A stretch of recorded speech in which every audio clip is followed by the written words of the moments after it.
Kita sudah memasuki modul selanjutnya, yaitu menambahkan produk ke dalam keranjang belanja atau kita sebut sebagai add to cart, di mana kita juga perlu untuk membuat tabel cart itu sendiri untuk menyimpan data ID user, kemudian produk mana yang kita akan tambahkan, juga kuantitas dan total belanja ataupun total harga dari produk yang dikalikan dari harga produk yang dikalikan dengan kuantitas. Jadi kita perlu untuk membuat tabel cart dengan skema kolom seperti ini. Tentu saja kita akan langsung buat saja di dalam phpMyAdmin jika teman-teman menggunakan Exam dan WAMP. Di sini kita akan buat tabel dengan nama cart dan kolom yang akan kita perlukan yaitu 5 buah. Kita kirim. Untuk pertama kita seperti biasa kita gunakan ID. Dan kita berikan auto increment di sini, kita kirim. Jika sudah, kita kembali untuk menyimpan data dari ID user untuk membedakan data yang ada di dalam tabel cart ini milik suatu user berdasarkan ID-nya. Kemudian, selain ID user, ada juga ID produk. Selanjutnya, di sini kita ada kuantitas. Dan setelah kuantitas ada subtotal, yang merupakan total harga dari suatu produk dikalikan dengan kuantitasnya. Oke, untuk jenis datanya kita akan menggunakan integer semua. Jadi kita akan menggunakan panjang maksimalnya, kita tidak akan isikan. Dan untuk storage engine-nya seperti biasa kita akan menggunakan InnoDB. Oke, jika sudah kita bisa scroll ke bawah dan pilih simpan. Dan setelah membuat tabel dari cart ini, tentu saja kita perlu untuk membuat model dari cart itu sendiri. Oke, jadi kita bisa buka di dalam text editor, di dalam application models, kita buat cart underscore model.php.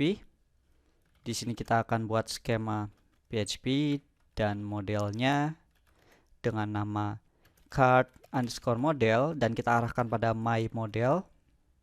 Dan di sini kita tidak perlu mendeklarasikan apapun sebenarnya karena kita hanya menggunakan model ini untuk dapat terhubung ke dalam tabel cart. Jadi kita tidak perlu mendeklarasikan nama tabelnya juga karena nama dari kelas modelnya sama dengan nama tabelnya. Jadi kita bisa membiarkannya kosong terlebih dahulu. Oke, jadi selanjutnya kita akan membuat controller dengan nama cart.php. Seperti biasa kita akan buat format controller dari coordinatornya, kita akan buat dengan nama class cart, kemudian arahkan pada my controller. Dan di sini kita perlu untuk membuat property dan method construct sama dengan controller profile, di mana kita akan menyimpan data ID berdasarkan session yang tengah login, karena ID ini akan kita tentukan untuk menginputkan pada kolom ID user di dalam tabel cart. Jadi kita bisa copy paste private ID dan fungsi dari construct-nya ke dalam controller cart seperti ini.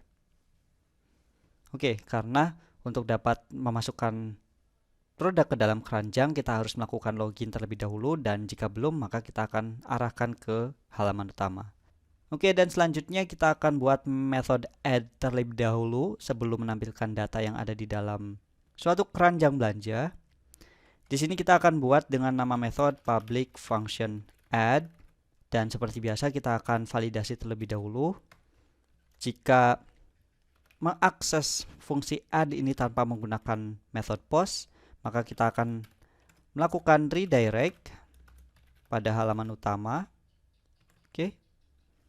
Dan jika mengaksesnya dengan method post, kita akan masukkan data inputannya yang melalui form ini ke dalam variable input, di mana dengan tipe objek tentunya. Jadi kita panggil this input post, kita berikan nilai true dan kita berikan nilai null dan true di sini. Dan selanjutnya di sini kita perlu untuk mencari data harga dari suatu produk karena nilai harganya kita tidak dapatkan dari form dan terlalu riskan.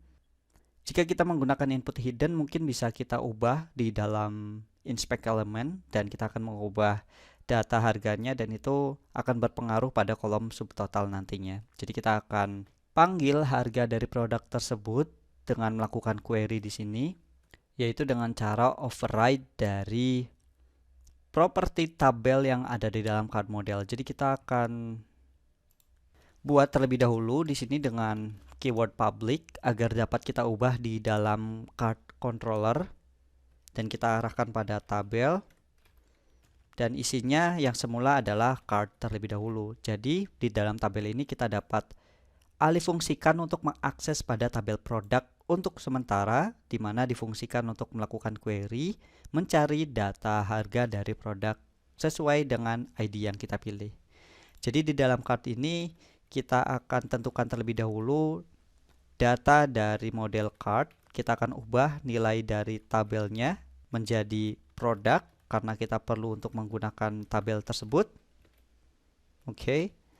Dan di sini kita akan berikan variabel produk dan kita akan panggil this card, kemudian where ID sama dengan input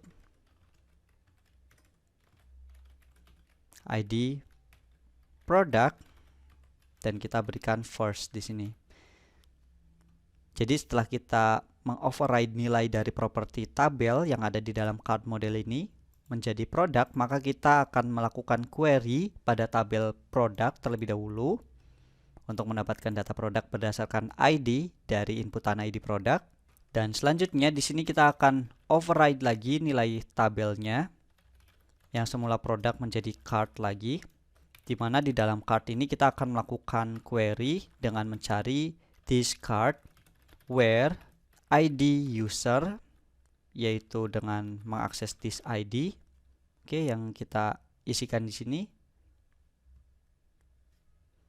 Kemudian kita tambahkan lagi where ID product sama dengan input ID product. Kita pilih first. Oke, seperti ini. Dan di dalam variabel ini kita akan mencoba mengquery apakah terdapat suatu data di dalam card dengan isi ID usernya sama dengan seperti user yang sedang login dan memiliki ID produk dengan ID produk yang kita pilih atau dengan produk yang kita add to cart. Jadi jika ada, maka di sini kita akan melakukan proses update dari kuantitasnya saja. Jadi kita tidak perlu lagi untuk melakukan input baru, tapi kita harus mengupdate jika terdapat produk yang sudah kita tambahkan ke dalam keranjang sebelumnya. Oke, jadi tidak akan kita inputkan lagi, melainkan tinggal mengupdate kuantitasnya. Jadi di sini kita akan berikan variabel data, di mana variabel data ini akan berisikan kuantitas baru dan nilai subtotal baru. Dan subtotal baru ini kita akan buat setelah variabel card, di mana kita akan buat variabel subtotal dengan mengkalikan product price dikalikan input kuantitas. Oke, seperti ini. Dan di dalam validasi jika terdapat data di dalam card, di dalam kuantitasnya kita akan menjumlahkan data kuantitas yang ada di dalam variabel card tersebut dan kita tambahkan dengan input dari kuantitas. Oke. Jadi kita akan tambahkan nilai milik dari variabel card ini atau dari nilai semula dan kita tambahkan dengan inputan dari field kuantitas. Dan untuk subtotalnya kita lakukan hal yang sama, dari subtotal yang sudah ada dari variabel card kita tambahkan dengan subtotal di atas. Oke, seperti ini. Dan sisanya adalah kita akan mencoba untuk melakukan validasi terhadap aksi dari this card where ID-nya yaitu didapatkan dari variabel card ID dan kita akan melakukan update dari data yang sudah kita inputkan di sini.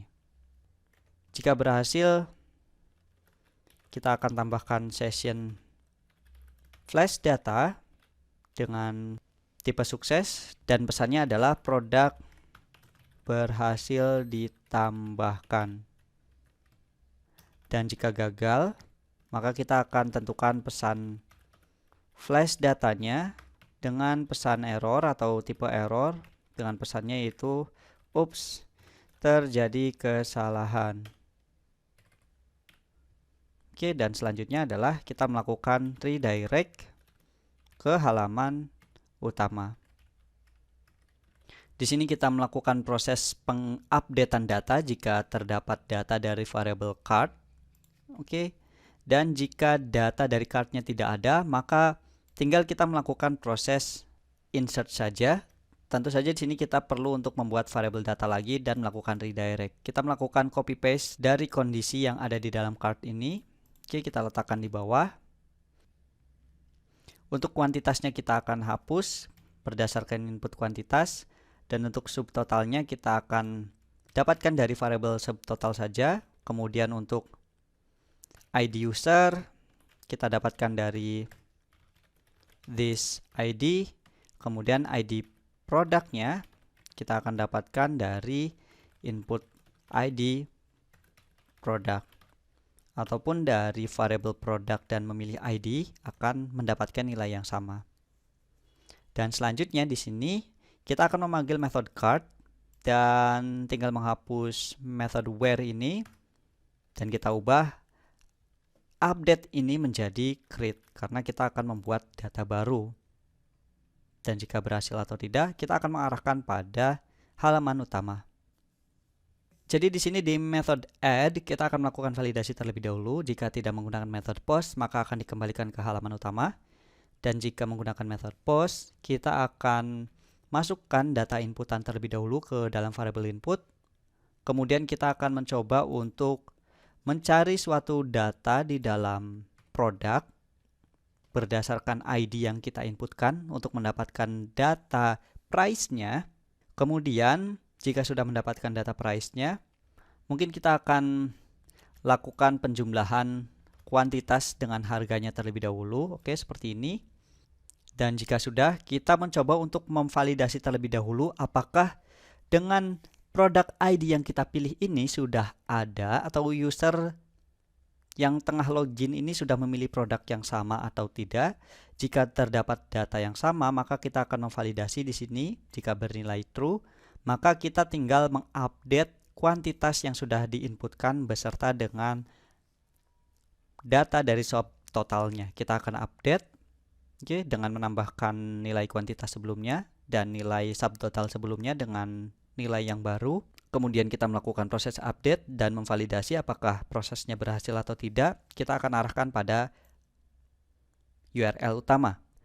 Dan jika tidak ada data di dalam variable card tersebut, maka kita akan melakukan proses input data baru dengan membuat variable data yang memiliki nilai ID user, ID product, quantity, dan subtotal. Dan kita akan inputkan dengan metode create di sini. Oke, dan kita juga mempelajari hal baru tentang override dari properti tabel yang ada di dalam card.